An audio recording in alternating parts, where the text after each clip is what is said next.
The Committee of the Whole meeting of August 12th, 2019, Finance, Operations, and Teaching and Learning. Please call the roll. Dr. Berry. Here. Mr. Hodge. Ms. Roulette. Here. Mr. Meritage. Here. Ms. Becker. Ms. Schreiber. Here. Ms. Callaby. Here. Okay, at this time, there appears to be no citizens' remarks. So we'd like to move on to item D, board member discussions. Do we have any board member discussions that would like to be talked about? I have one. When we were meeting for getting the agenda together for teaching and learning, we talked a little bit about possibly having in our regular board meetings some committee reports. Since we have the committees, might as well get a little something, just a small something Doesn't about have it. to be Yeah, it doesn't have to be of where we're at. One thing that we're going to find out that our committees are very interchangeable. I mean, we have a lot to do with each other's committees, no matter what it is. So we have to kind of keep an idea where we're at. So maybe somewhere in the agenda, we'll talk with the president when she gets back, and we'll talk about maybe starting to start that off. And if there is no report at that time, that's fine too. But if somebody has something to go on that we think we need to talk about, that'd be great. I like that idea. So let's just, You want to hold, Mr. Chairman, should we hold off? yeah, we're going to hold off until it's discussed among all the committee people. We'll talk about it with the chairs. Okay, let's move on. If there's no other discussion, the committee will hold the administrative reports, finance and operations. First A is transportation. Just some quick points on transportation for the upcoming school year. There's a few items that the district was going to implement along with the American School Bus Company as far as that unfortunate incident that the district experienced at the end of last school year. So moving forward, the bus company will be adding a third video camera to all their buses to get a better view of the front of the buses where the bus driver sits and where the students enter and exit the bus. They're also going to implement some random video checks on a daily basis to ensure that child safety is the #1 priority. The district is also going to implement random staff bus rides on a continuous basis. These aren't short-term fixes. This is something that we're going to implement moving forward.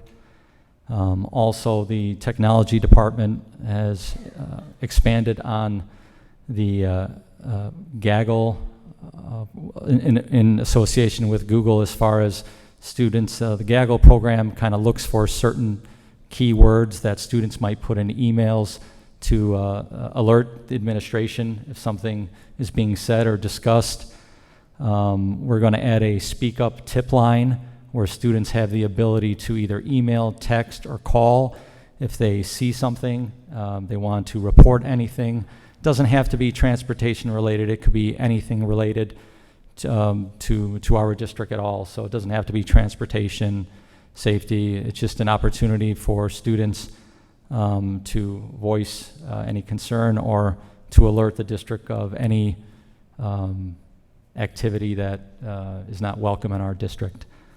Also, I know the curriculum department is going to be adding some professional development for staff here in the upcoming weeks, just to keep everybody educated and informed. And we've also will be working with the Child Advocacy Center, as well as with the Orland Police Department, to continuously work on trying to provide safety is the utmost priority for our district, and just to continuously move forward with that and add as much as we can to make our children safe on a daily basis.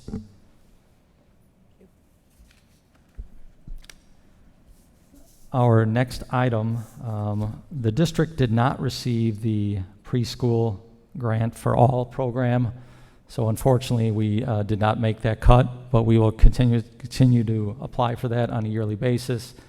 It's structured on a point system, I believe 60 points, and I don't know if, I didn't receive the number of points we received, but I know 60 points is the magic number, and they kind of work up through Tier 1 schools, Tier 2, Tier 3, and so forth. So by the time our application got to that point, that grant ran out of money. So we did apply for it, but unfortunately did not receive it. Mr. Chairman. Mr. Chairman, Yes. may I address Mr. Yes, I Burke? thought you were asking Mr. Russo. So, Mr. Burke, just to go back one step, I think that these steps that you've implemented are wonderful.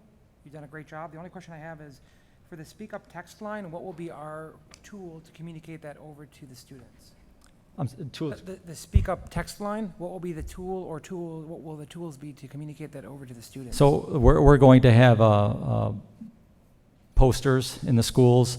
Also, we're working with the bus company to see if possibly we can have that listed on the bus. But there are strict guidelines according to the transportation department on what can and cannot be put in buses and on buses. So we're still waiting on some confirmation on what we can do. But as far as in the buildings, hopefully there won't be any doubt on what a student how they can use the Speak Up tip line for. So our goal is to make sure that the principals communicate this out, the teachers communicate it out, and we have plenty of information throughout various points of the buildings to ensure that students know what it is, how they can use it, and what it's for. Excellent, Yeah. thank you. One other thing, Mr. Burke, on transportation, I know Finance and Committee and Operations talked about having possibly the president of the bus company out for a discussion also in front of us. The contract is up, and we're thinking of having them out too, so we want to try to get as much of this together as possible and have them involved with certain aspects, financing and other things. Sure, I can definitely make arrangements for that. Both our Sunrise contract and American School Bus contract are all year to year at this point. So after a bid period, which we've went past, it's all year to year. So that's where we're at right now. So I'll make sure we make contact with them and arrange a meeting. Any other questions of finance and operations? If not, we'll move on to the administrative reports, teaching and learning. Item A, summer school update. Good evening. I'm excited to share a little information about summer school. This summer we had 68 students participate in summer school. All of our students were invited to participate in reading and math, so we didn't split the day up. We wanted to have the kids there for the entire morning. We had 10 teachers that taught during summer school. Jan Lynch, who is one of the secretaries for our department, she was the secretary for summer school, and then I was the administrator at Liberty. So we housed it at Liberty. It was kindergarten, first, second, third, and fourth. So students going into first grade, we count them as kindergarten, but the kids that are going into the next grade. I'm really excited about how summer school was run this summer. We used title money to really revamp the materials that teachers had access to.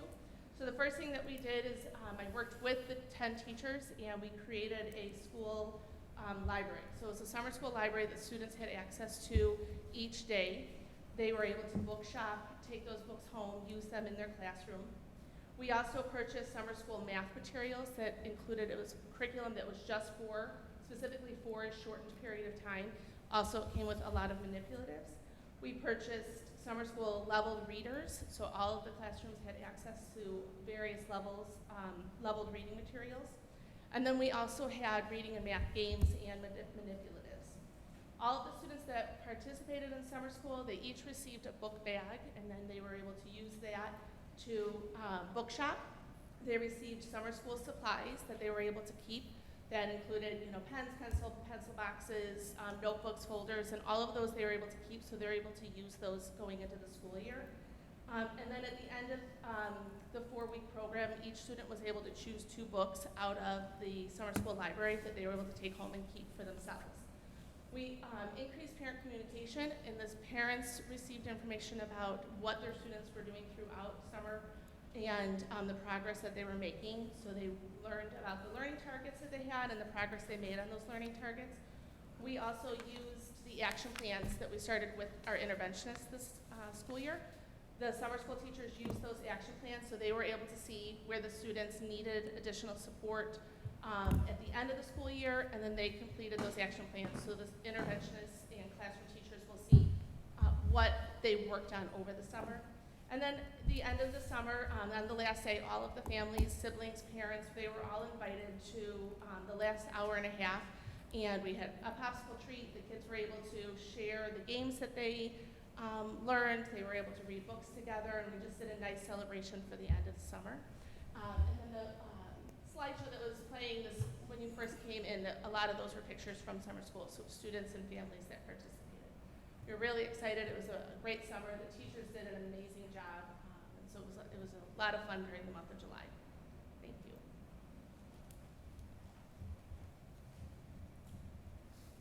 Item B, extended school year. Yes, why? Hello. So we had 231 students participate in our ESY program this summer. During ESY, we serve students as young as early childhood up to students going into 8th grade.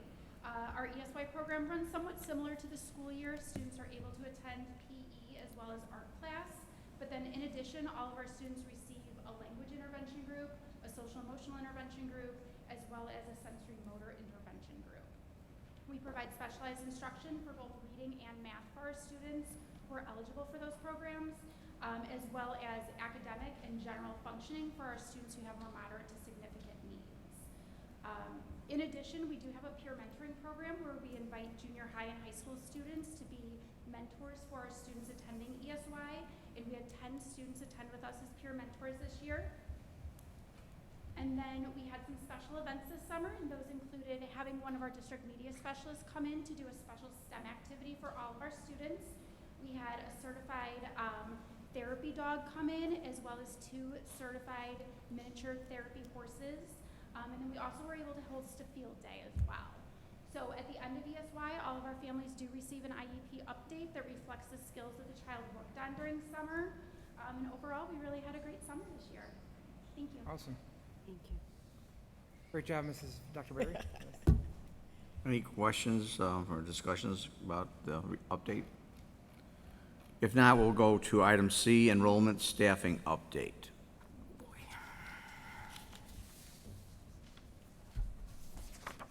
I was asked to provide to you, behind your agenda, you should see an enrollment summary. This is as of this afternoon at 3 o'clock.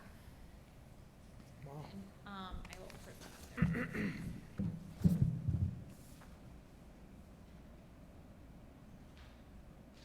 I'm just gonna get this presented up here for you.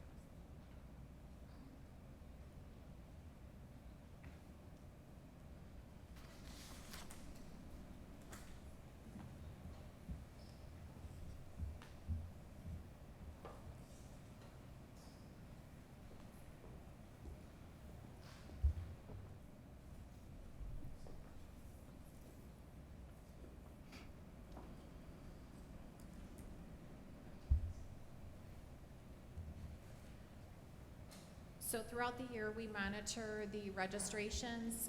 That registration process is both the online registration process as well as the verification of residency for each of the families here in our district. And so what you will see is each school listing their grade and then what the current enrollment count is. The section count are the number of teachers that we have teaching in that grade level at each of the schools. And then the current class sizes you'll see in the far right column is what the average class size would be, taking the enrollment and dividing that by the total number of teachers that we have teaching. So we were monitoring this and we found that the kindergarten classes were coming in lower than what they had been originally projected in previous years. And that's what prompted the conversation to bring towards to the board this evening, just for discussion. I have a question. How many students are in the queue right now that haven't registered as of 3 p.m. today? And at what grade levels? Okay. So I just updated what is displayed on the screen for you. The pending registration for each of the grades is listed here. So those numbers have not been factored into the document that I provided to you. I can make. Is that the one on the right? I is it- apologize. That's all right, I could, Yes, because if you see Centennial is 19.4 on the left, but it's 22.2 on the right. okay, I just can't see it, so. Yep, I'll just enlarge it. All right, thank you. The kindergarten is always the greatest unknown. Go ahead, is that easier for you to see, Ms. Kulak? Oh, pending, can see it, thank Okay. you. Pending. So the current class size is not including our pending. The pending would be individuals that might have gone through the registration process, but they have not actually completed it, or they might have completed the registration process, but they have not verified their residency. We do have families that will get the notifications, you know, remember to register, and they might go in and re-register, so sometimes we do have duplicates. So these numbers are always vetted, and they're not just automatically counted into our total counts, because we always want to make sure that they have been verified before we put them into the current class counts. And then Dr. Zeter, if you had something to comment. The principals with their secretaries have been working diligently to make contact with all of the people that we consider in WIP status or work in progress. Some of them have some appointments this week, and some they haven't been able to reach. It just depends building by building. I know Centennial, Beth Hayden has said she has some appointments. I talked to Jeff Nightingale on the way in. He had made some appointments for several of his, and then he had left messages for others. And is that reflected in the numbers that are pending, or are those in addition to the pending? The ones you just talked about? They're part of the pending. Okay. Do we have any data, how many people we get registered in classes the week before school opens in the past couple of years? It has fluctuated. I did look at, from like the middle of July until the start of school, it'll fluctuate between 6 and 8 students at the primary, because that's the area that we were, sorry about that. That's the area that we've been focusing on, that have been coming in at unexpected projected numbers. So it was 6 to 8 students that we had registered and confirmed for residency over a month's period of time. This will be the 4th year for full-day kindergarten. So just to give you now some historical perspective, Prairie has had 7 sections all the preceding years. Centennial and Park had 5, and 1 year Center had 4, but they had a lot of move-ins that came in after the fact. Otherwise, it's been 5, 5, 5, and 7. Boy, there's not a lot of wiggle room there. If we get people registering during the year, that's a concern I have. I don't, me personally, think we should have those kindergarten classes as low as possible. You know, when we start getting that big, and it looks like, I'm sorry, to me, 24 kids in a kindergarten class is too big. And what plans do we have if we have move-ins? Are there any schools here that we could maybe do some moving, or with, like, it looks like Park, it's 21, but we have, you know, Centennial and 22. So the class sizes are usually 23 to 25 in the kindergarten, 1st, 2nd grade for the primary, to give you an idea if that's, We're there, right? pardon? So, I'm sorry, We're there. we're there, Mrs. Owens, right? We are there when we're looking at the majority of them. When you look at the kindergarten at Centennial, that would be the grade that with 5 sections, they're at 19.4. But Do we with the add those with the other pending, 5 they're in? at 24, right? If you add the pending in, and I can put that in there, it would bring us up to 20 with that number of teachers. So just a little bit of background. So is the thought process that we were trying, your recommendation was to not have 1 teacher in kindergarten? Or 1 teacher be I removed? think that at this point, when we were looking at these numbers 2 weeks ago, we were in the high 80s for Centennial's kindergarten, their class sizes were between 16 and 17. And that's where we were looking at, maybe it was a little low. I had a conversation with the primary principals because across the board, it was Centennial, Prairie Park, and Center. Actually, Center's numbers were holding strong. So those other 3 primaries were just lower. So it wasn't an anomaly at a single building. So we were concerned that the birth rate or the expected projected enrollment, maybe we had a bubble of students that we were expecting for kindergarten that weren't going to come because we were seeing the lower enrollment from 3 of our 4 primary schools. So that's actually what prompted the conversation. In the last 2 weeks, those numbers have gone up. And realistically, they're going to continue to go up for the next 4 weeks, even post-school. There's always going to be those move-ins and move-outs. I know that in speaking with principals, there are some families that have said, yeah, we're not going to be here next year, thanks for everything, it was great, and then they're seeing that they're registered, but they haven't verified residency, so the principals will be reaching out to those families saying, okay, you've gone through the registration process, you told us you were leaving, but and you haven't verified residency, are you coming back, or, so these are all factors that we continue to. So your recommendation is withdrawn? Pardon? Your recommendation initially and thought process is withdrawn? I think that the original conversation was prompted because our enrollment counts were low. So The we're enrollment looking counts have continued to grow. So we're looking at keeping them status quo then? It would be up for you to make that evaluation or determination, and I would be happy to provide whatever. Based on your information. recommendation? Based on, what will you recommend? So as far as the kindergarten at Centennial, that would be the only grade that I would be looking at for making the reductions. If we did reduce the number of teachers in kindergarten, I just changed it on the screen so you can see the Can you class add in the- sizes would go up to 24. Can you add in the pending then? So this is like dropping one Yes. teacher, adding pending? So if we didn't have the pending, we'd be at 24.25. If we added the pending, that would bring us up over 25, which I'm not comfortable No, with no, either. that's too large. So I think we have another pending problem of potentially adding sections. Right. So I mean, we've had, what's our room situation? I mean, do we have The room at the end? space. So even if we wanted to, I mean, we're aware of the financial impact of adding another teacher, and to my mind, this is a good thing because it means our population is starting to go back up. We were in a downward trend for many, many years, and now we seem to be having children come back, which is awesome. What's our room situation? I mean, let's say we got a grant and we had a lot of money, we could put these teachers in. Do we have room for them? And for which, it's gonna be Let's talk the primaries.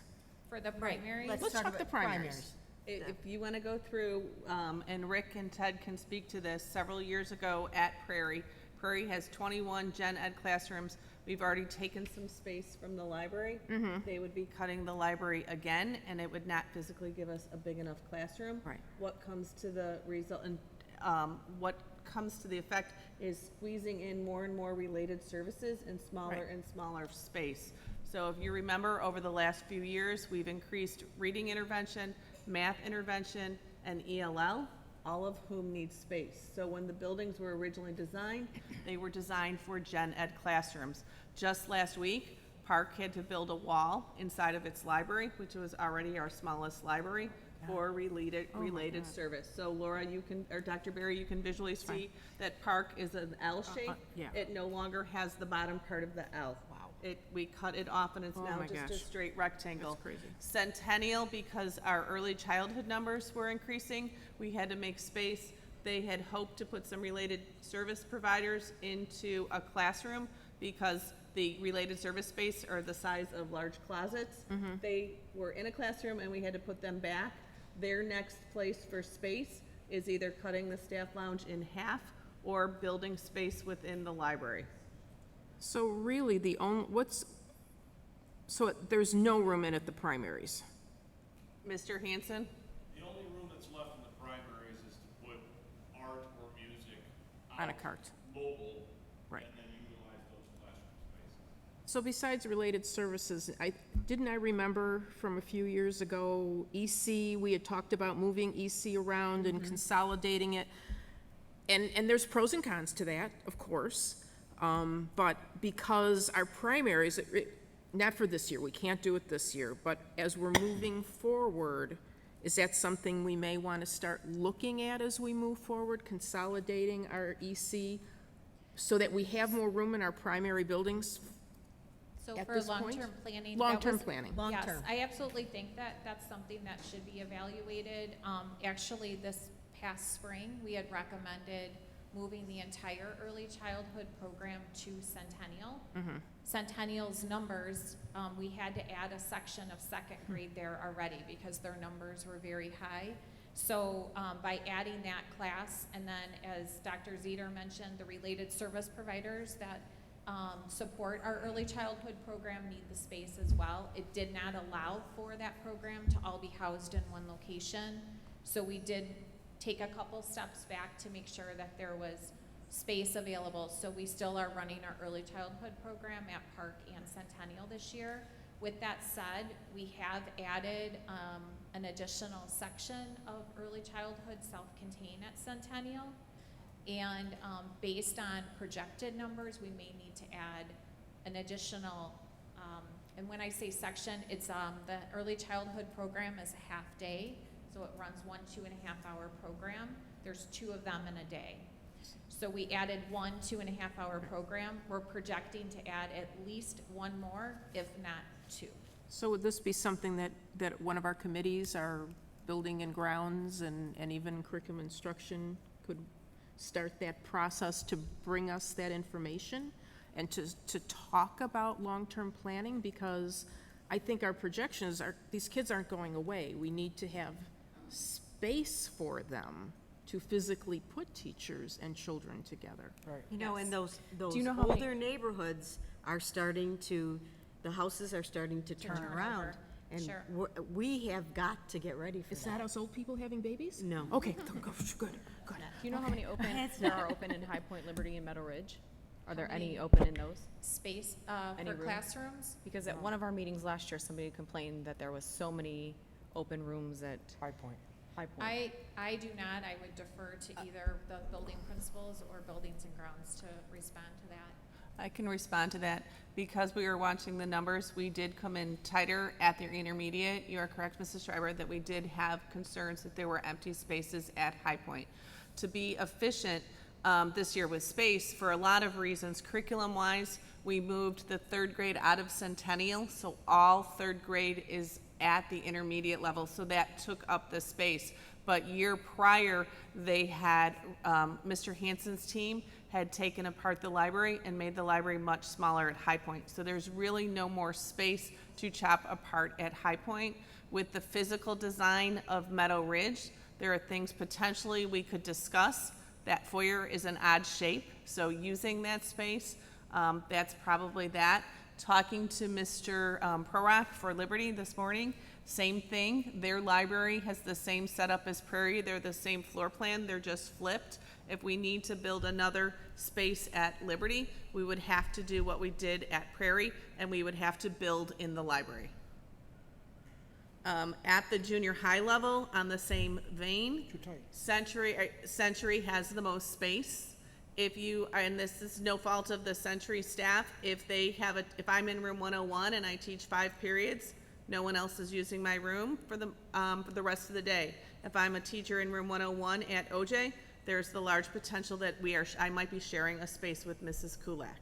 So if you asked where there is space, potentially a little at Meadow Ridge and at Century. And at Century. And the other thing we have to remember about Centennial, when that building was designed, the square footage inside those classrooms is considerably smaller than the square footage in the other other classrooms that are in the district. That makes a difference with how many children you can physically fit in the room. There's 750 square feet approximately, when the recommendation is minimally 1,000 square feet.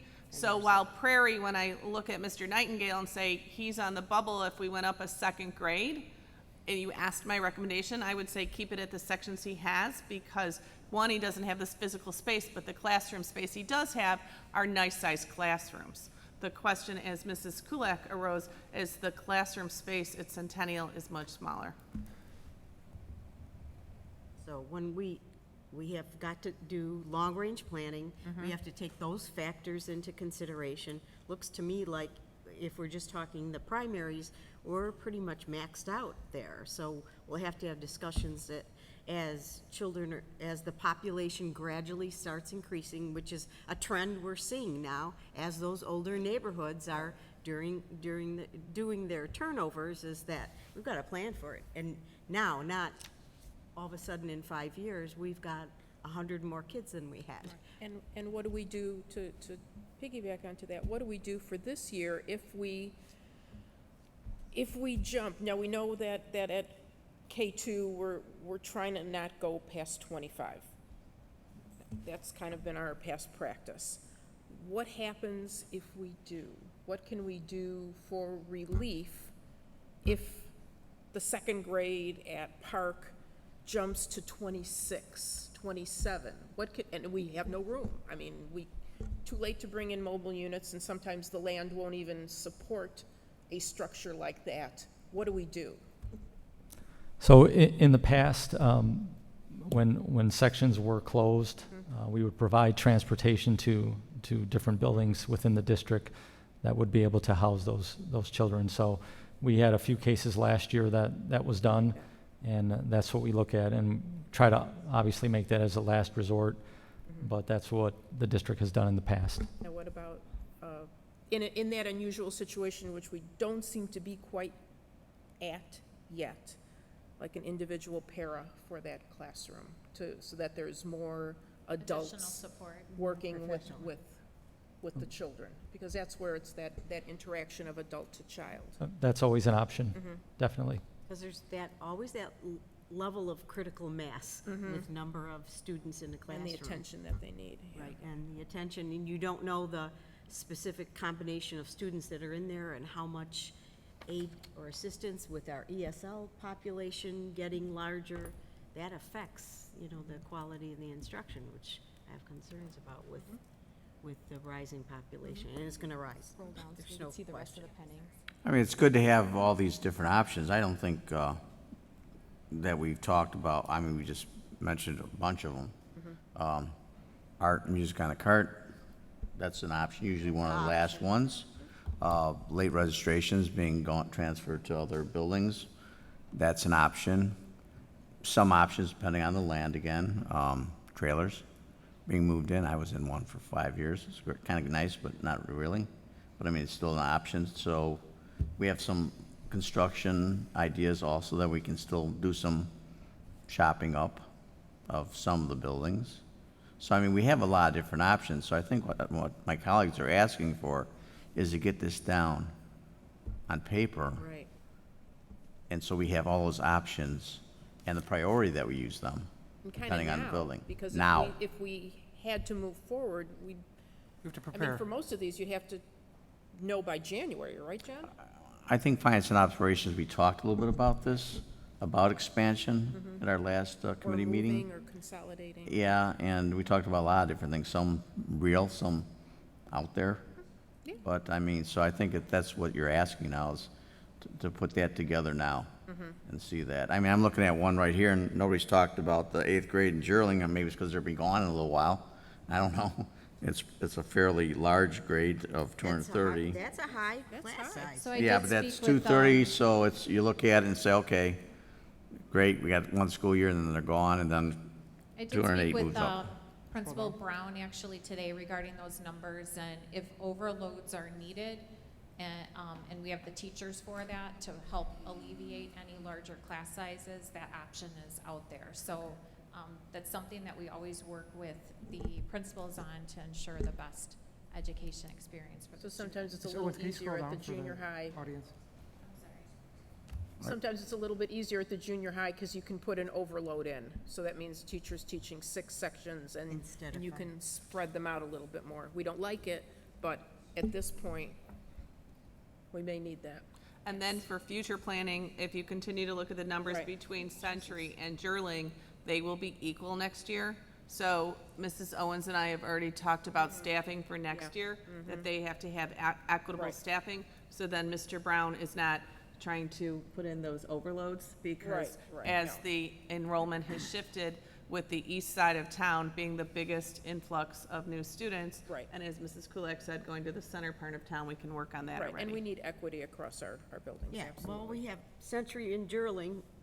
Gerling has more students and less teachers than Century does. And we have to look at OJ for that too, and- especially right. the 6th and 7th grade. Right, 552. Yeah.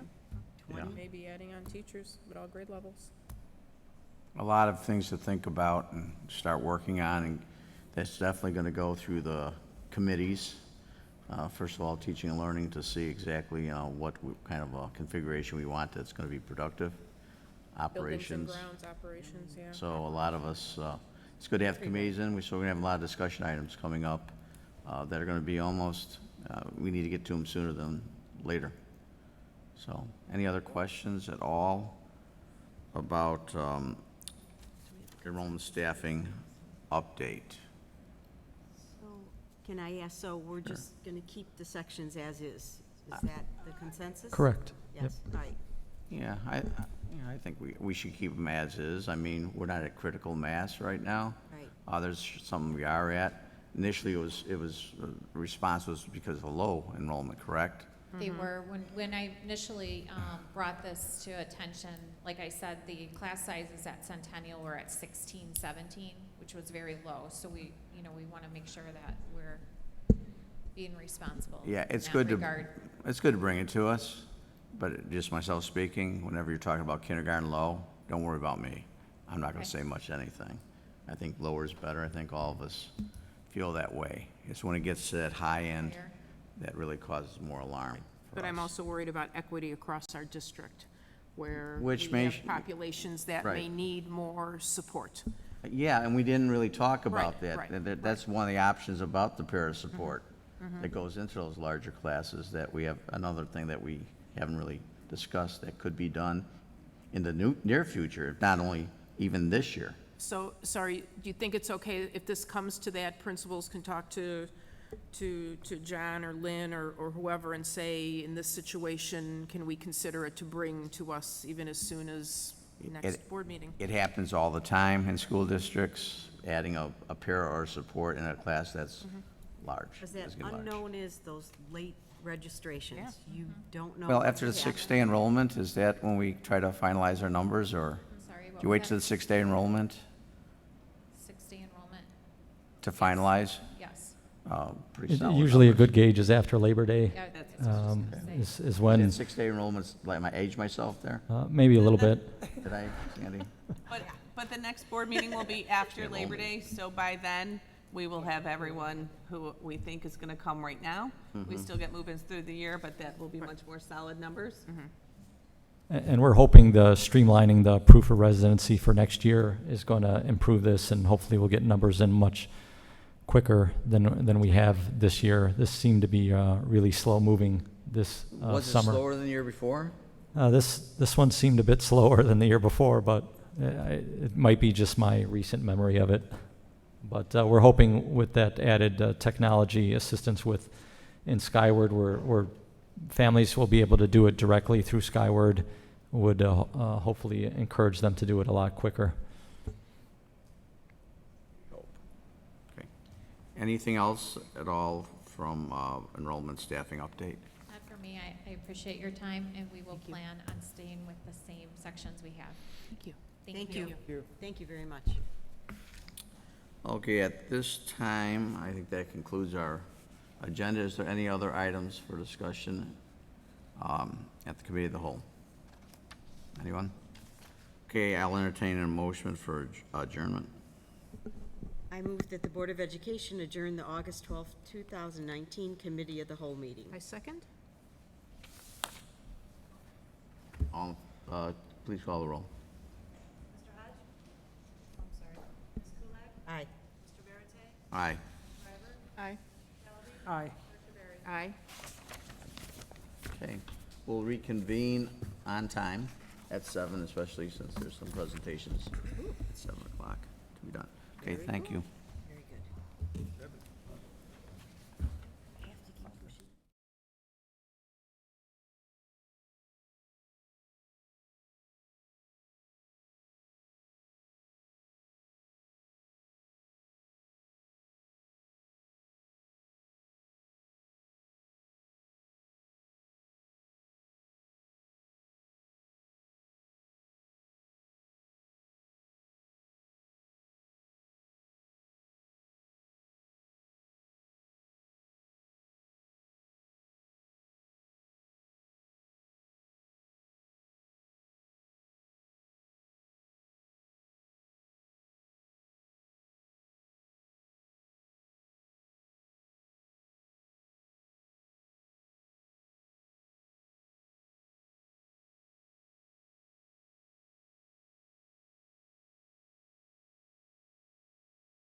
Thank you.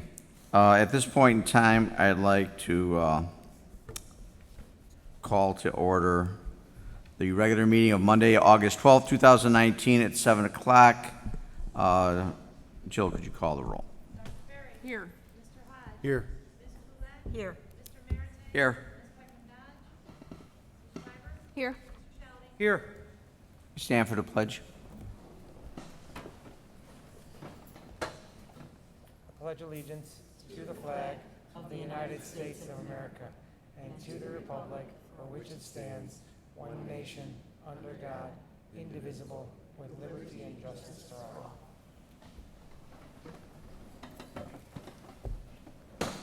At this time, we'd like to move on with our school presentation. Recently, Century Junior High was invited to, was recognized as a school to watch by a national organization. They spent some time out in Washington, D.C., and now they'd like to share some of the things that they shared. And I'm going to sit right here. So thank you, as always, for joining us at Century. It's always our honor and our privilege to host you at Century. So we're going to spend a few minutes talking about, as you know, last spring, we were designated by the National Forum to Accelerate Middle Grades and the AIMS, which is an association for middle level schools in Illinois. And we were designated as an official school to watch. So the schools to watch looks at high performing middle schools, and they look at 4 criteria which are on there. And that begins with looking at academic excellence, developmental responsiveness, social equity, and our organizational processes. So as we go through the process, it begins with a self-evaluation that the entire staff completed, and then that moves on to the AIMS Foundation, where they then determine if they're interested in inviting you to apply. So the next process and the next step in that application process was to complete a formal application, showing data, showing narrative, and showing all different types of data to make sure that you are aligned with those 4 criteria. And then about 6 weeks later, we were informed that they wanted to come and do a site visit. And some of you, I know Mr. Merite, you were part of that site visit as well. So they came for the day. They do not meet with the principal or the assistant principal at all. They want an unbiased view, so they meet individually with kids. They meet individually with teachers and not with large parent groups. And they use that information where they score to determine who becomes an official school to watch. Can you give me a microphone? Yeah. So sorry. So from Hello? Okay. So from there, we were then chosen. We received notification in the spring that we were an official Illinois Horizon School to watch. So we were quite proud of that accomplishment, and with that comes an invitation to go to Washington, D.C., where you are recognized. So it's a 3-year designation. So we spent that time in Washington, D.C. for a 3-day conference with Mr. Merite and members of our school leadership team as well, where we had the opportunity to collaborate and to learn and to attend sessions on best practice for middle-level educators. And the reason why the National Forum looks at middle-level education is because when you look at funding across, it is the forgotten about. So it's like the middle child, just like middle schools is forgotten about. So funding is put into early childhood, it's put into secondary. So their mission is to increase the role and the great things that are happening in middle schools. So we, at that time, we also presented on increasing student voice and choice in the classroom. So we brought 3 people, along with Mr. Merite, so I'll let them now do their introductions. Lisa Morey, who attended, she's not able to be here tonight, though. I'm Kim DeVries. I teach social studies here at Century, 6th and 7th grade. This is my 19th year in the same classroom. Thank you. And I love it. And Hi, Morgan Bianchi. I'm a resource teacher here at Century. It's my 7th year. in the same classroom. 3 classrooms. So to start our lesson, we did want to model, and so we had our learning targets, and our learning targets are up here. So discovering ways to implement engaging lessons to increase student choice, having everybody being able to walk away with practical ideas to be able to use in their classrooms right away. We modeled and implemented strategies for student choice. We gave them a lot of examples of things that we do at Century and that are done in different classrooms. And then at the end, we gave them time to design and to develop a lesson with student choice in mind. So one of the things that we want to work on and continue to improve here at Century is having the students have a voice in our classroom. And there's many positive things that happen when students have voice and choice. So one of them is that they're able to self-differentiate and become more self-aware of their areas of strength and areas of improvement. And they're in charge of their own learning. They feel like a sense of belonging in the classroom. It's no longer the teacher directing the learning, it's the student taking charge. And it increases their social emotional learning in the classroom and promotes opportunities for students to collaborate with one another.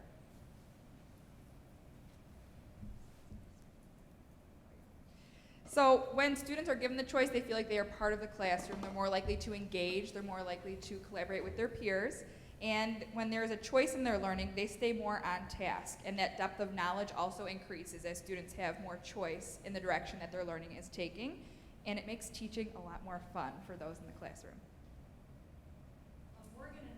Morgan and I also had the opportunity last week actually, at I Innovate. We presented our lesson again, and Mr. Shalaby was able to come in and see the lesson as well. Wonderful. So when we think about the bigger picture and how this impacts the larger community as well, the I Innovate conference is one of those examples. But as a school improvement team, we also want it to align with our school improvement goals. So continuous improvement is what we're always focusing on, how we can do better. And then student learning and development. So throughout the year, we will be engaging our staff in professional development related to increasing student voice and choice in the classroom and how that relates to higher order, deeper thinking. So we will use opportunities at every time we come together as a staff to share and to provide professional development, again, aligning it with our school improvement goals so that it doesn't work in isolation. There's a picture of our award on there too. And then the last thing is, of course, we just thank you for the opportunity. We are incredibly proud to be part of Orland 135, so we thank you for the opportunity for us to go and showcase and to collaborate. And I know that Mr. Brown has already started the conversations as well, so we look forward to continuing to look at how we can improve and how we can grow and provide the best opportunities for all students, particularly middle school learners. So again, thank you. Thank you. Thank you.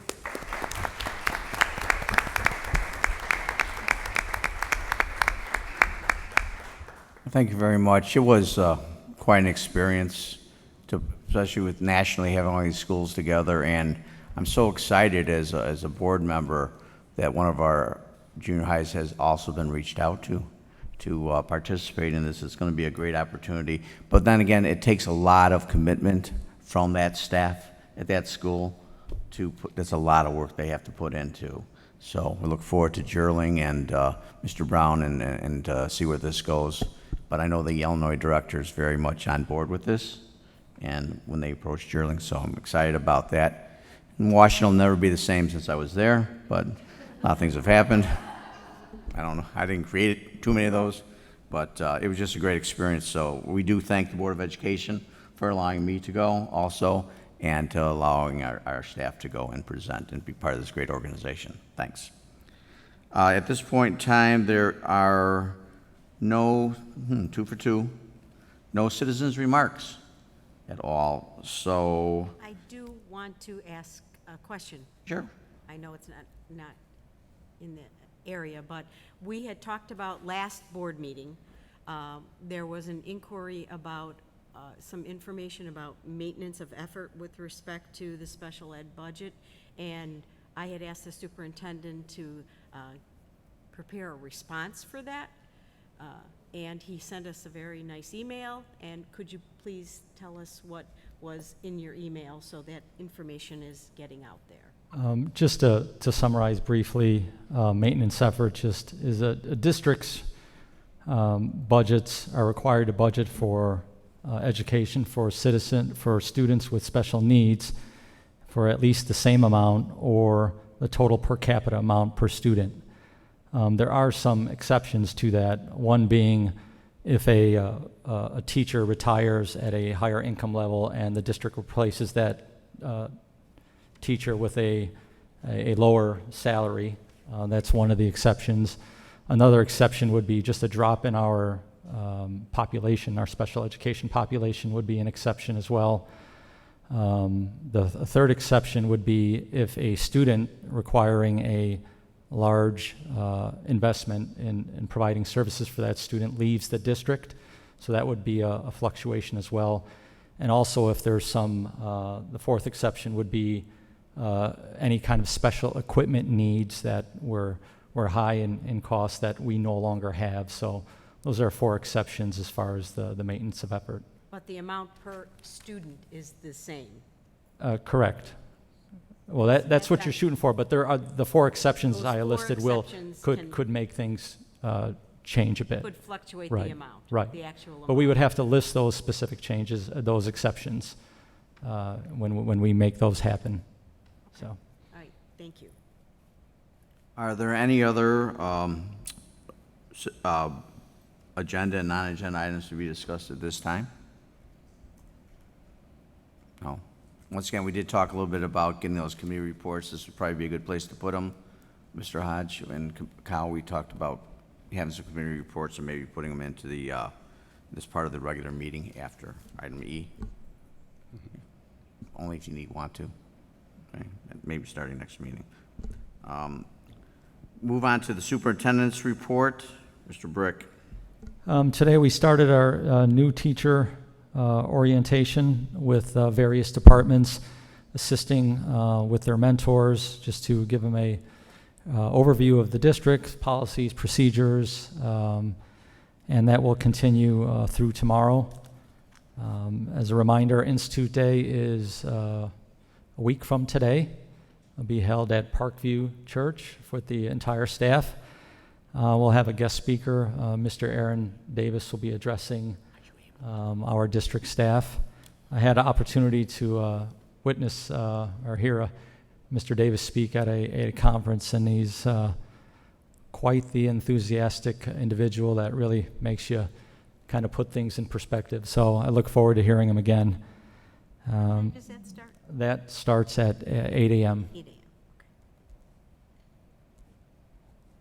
a.m. Open house schedule is attached to your packets.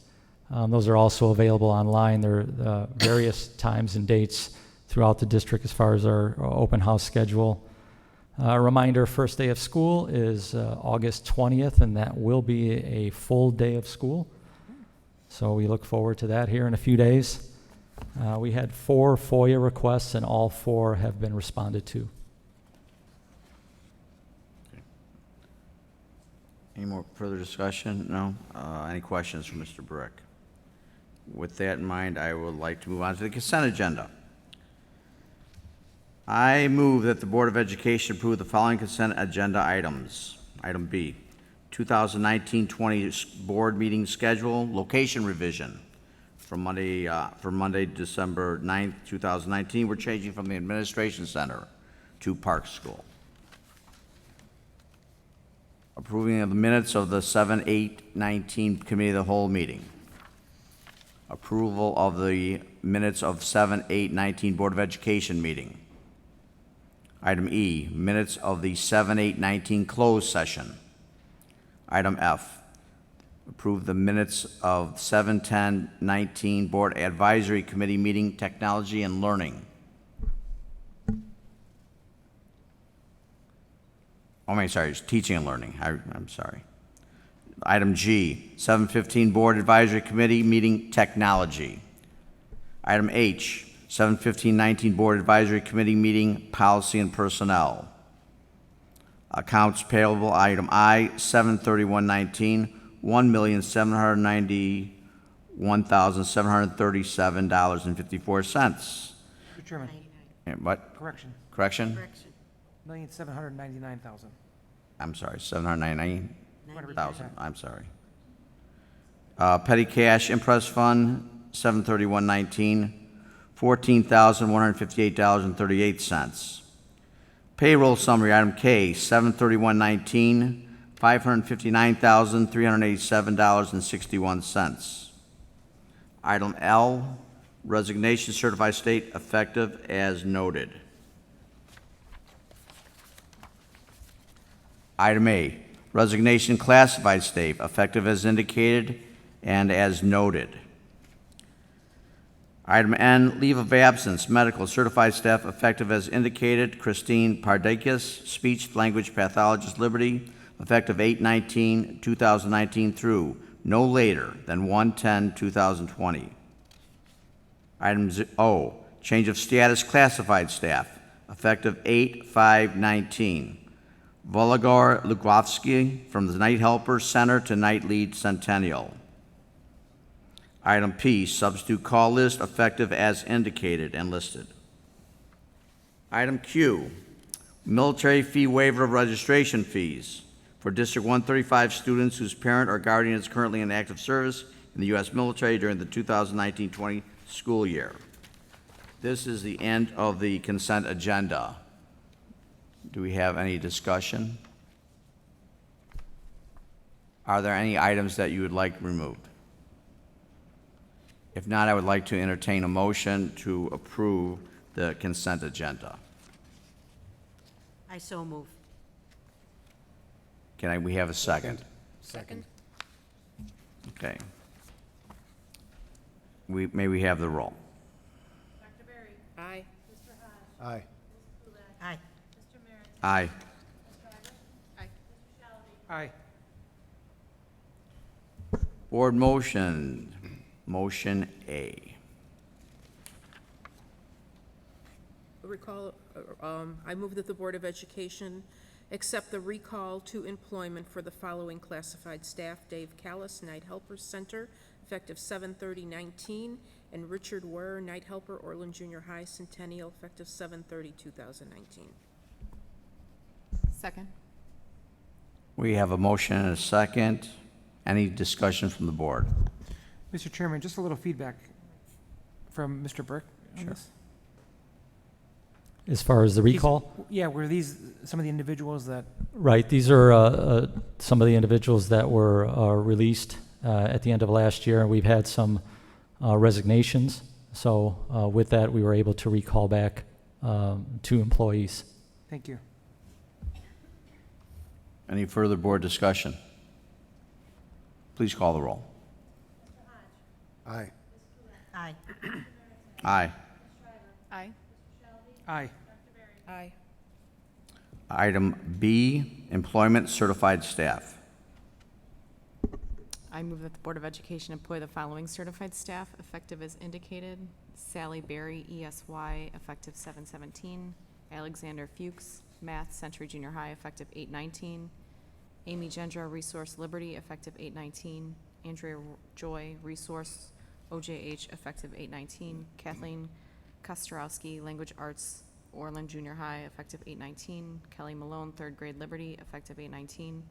Anna Mendoza, Math Century, effective 8/19. Cassidy Newman, Occupational Therapist, Prairie, effective 8/19. Nicholas Price, 5th grade High Point, effective 8/19. Second. Discussion. Are any of the people here today? Well, let's approve them first. Hold on. Wait, well. Wait, let's vote them Wait, first. hold it, hold that. We'll do that again. Yeah, oh, we won't? Okay. Okay. Any other further discussion? Please call the roll. Aye. Aye. Aye. Aye. Aye. Aye. Now clap. Now you can clap and stand. Come on, no. At least let's see hands. Raise a hand if you've been gainfully employed. Okay. Thank you. Tradition is that you have a 3-minute speech from each one of you at these meetings. We'll waive it. Waived. Thanks, Mr. Shelby. At this point in time, item C, employment classified staff. I move that the Board of Education employ the following classified staff effective as indicated 8/19/2019.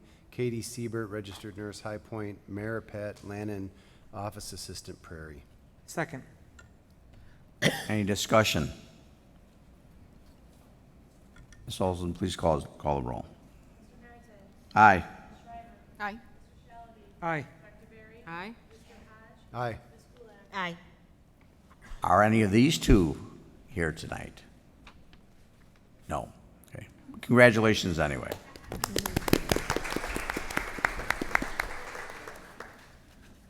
Number 5, we'll move on to board member reports and requests.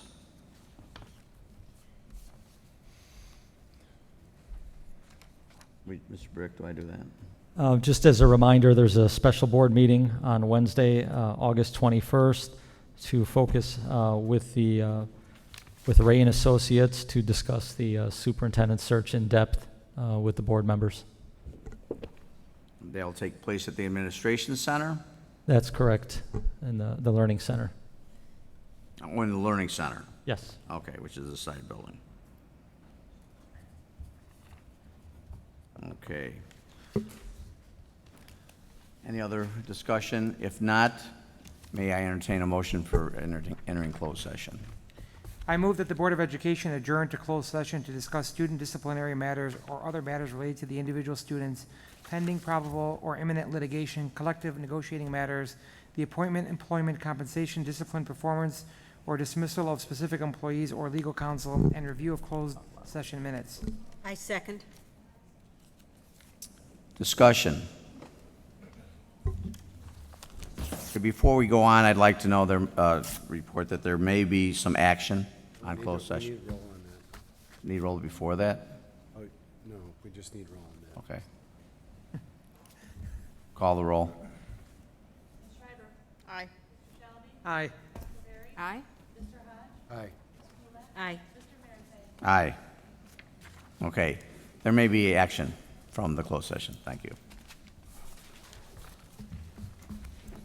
Thanks, Mr. Hodge.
Open session. Mr. President, I move that the Board of Education return to open session. Second. Any discussion? Please call the roll. Ms. Schreiber? Aye. Mr. Shelby? Aye. Dr. Berry? Aye. Mr. Hodge? Aye. Ms. Kulak? Aye. Mr. Merite? Aye. Okay, we have 3 motions to take care of in open session. Okay, motion number 1. I move that the Board of Education deny a request of leave of absence for Catherine Johnson for the 2019-20 school year. I second. Discussion. Call the roll. Mr. Shelby? Aye. Dr. Berry? Aye. Mr. Hodge? Aye. Ms. Kulak? Aye. Mr. Merite? Aye. Ms. Schreiber? Aye. Number 2, I move that the Board of Education approve the parental leave of absence request for Michelle Borowski effective the 2019-20 school year. Second. Discussion. Call the roll. Dr. Berry? Aye. Mr. Hodge? Aye. Ms. Kulak? Aye. Mr. Merite? Aye. Aye. Mr. Shelby? Aye. Number 3, I move that the Board of Education approve a leave of absence request for Jennifer Guzzi for the 2019 school year as discussed in closed session. I second. Discussion? Any discussion? Please call the roll. Ms. Kulak? Aye. Mr. Merite? Aye. Ms. Schreiber? Aye. Mr. Shelby? Aye. Dr. Berry? Aye. Mr. Hodge? Aye. Okay. Upon no other further business for today's meeting, may I entertain a motion to close the open, to adjourn?